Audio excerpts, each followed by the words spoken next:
بسم اللہ الرحمن الرحیم۔ السلام علیکم ناظرین کرام۔ محترم ناظرین کرام، ہم میں سے اکثر بنی اسرائیل اور یہودیوں کو ایک قوم تصور کرتے ہیں، لیکن ایسا نہیں ہے۔ یہ دو الگ الگ قومیں ہیں، اور آج ہم یہ جانتے ہیں کہ ان میں کیا فرق ہے، یہ الگ کیسے اور کیوں ہیں۔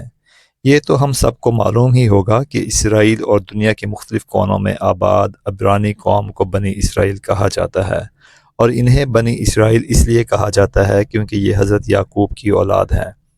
حضرت یعقوب اللہ تعالیٰ کے برگزیدہ پیغمبر گزرے ہیں۔ آپ کو حضرت یوسف کے والد کے طور پر زیادہ جانا اور پہچانا جاتا ہے، اور اسرائیل حضرت یعقوب کا لقب تھا۔ اسرائیل کا مطلب ہے خدا کا بندہ، اس لیے اس قوم کو قرآن مجید اور دیگر کتب میں قوم بنی اسرائیل کے نام سے پکارا گیا ہے۔ اس قوم کو اللہ نے بے حد انعامات سے نوازا، جس کا ذکر قرآن کریم میں آیا ہے، لیکن یہ بہت نافرمان قوم تھی اور بار بار اللہ تعالیٰ کی نافرمانی کیا کرتی تھی۔ اب دیکھتے ہیں کہ یہ یہودی کون ہیں، ان کا یہ نام کیسے پڑا، اور انہیں یہودی کیوں کہا جاتا ہے۔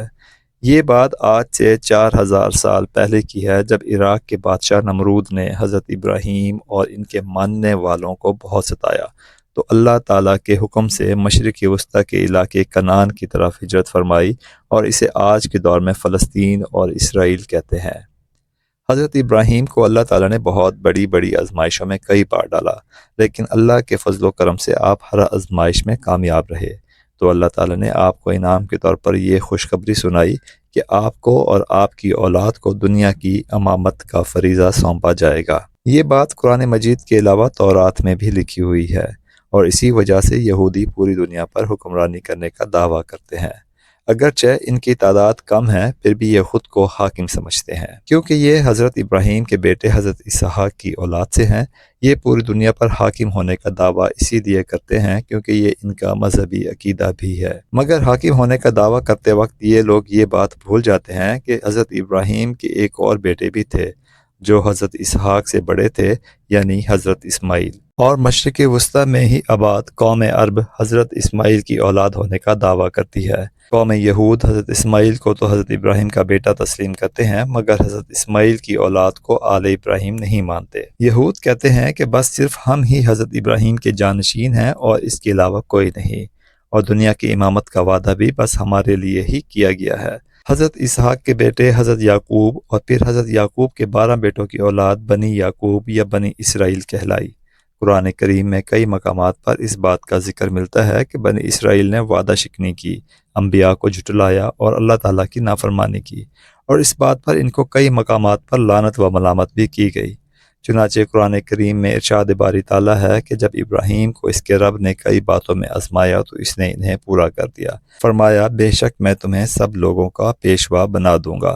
کہا، اور میری اولاد میں سے بھی۔ فرمایا، میرا عہد ظالموں کو نہیں پہنچے گا۔ قرآن میں بیان کردہ بنی اسرائیل کی نافرمانیوں کو دیکھ کر اور اس آیت کو مد نظر رکھتے ہوئے یہ بات تو بالکل صاف ہے کہ آل ابراہیم سے مراد بنی اسرائیل یا یہود تو ہرگز نہ تھے۔ تو ان باتوں سے ہمیں معلوم ہوتا ہے کہ صرف قوم بنی اسرائیل یا قوم یہود ہی ایسی قوم نہیں جو حضرت ابراہیم کے شجر نسب سے تعلق رکھتی ہوں، بلکہ قوم عرب و فلسطین کا شجر نسب بھی حضرت ابراہیم سے جا ملتا ہے، کیونکہ وہاں پر آپ کے بیٹے حضرت اسماعیل کی اولاد نے بسیرا کیا تھا، اور قوم عرب و فلسطین یہودیوں سے کہیں زیادہ تعداد میں موجود ہیں۔ اب بات یہ رہی کہ قوم بنی اسرائیل اور قوم یہود میں کیا فرق ہے۔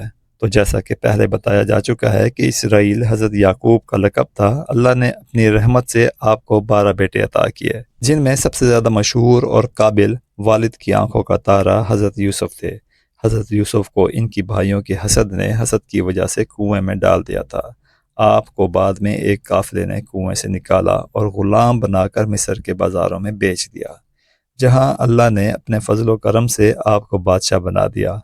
مختصر قصہ یوں ہے کہ حضرت یوسف کی قیادت میں بعد میں حضرت یعقوب اور ان کے بیٹے مصر میں قیام پذیر ہوئے، اور ان کی اولادیں یہاں خوب پلی پھولیں، یہاں تک کہ ان 12 بیٹوں کی اولادیں بعد میں 12 قبیلے بن گئے۔ تاہم بعد میں جب فرعون آئے تو ان فرعون حکمرانوں نے اس قوم پر بے حد ظلم ڈھائے، اور ان کی حالت غلاموں سے بھی ابتر ہو گئی۔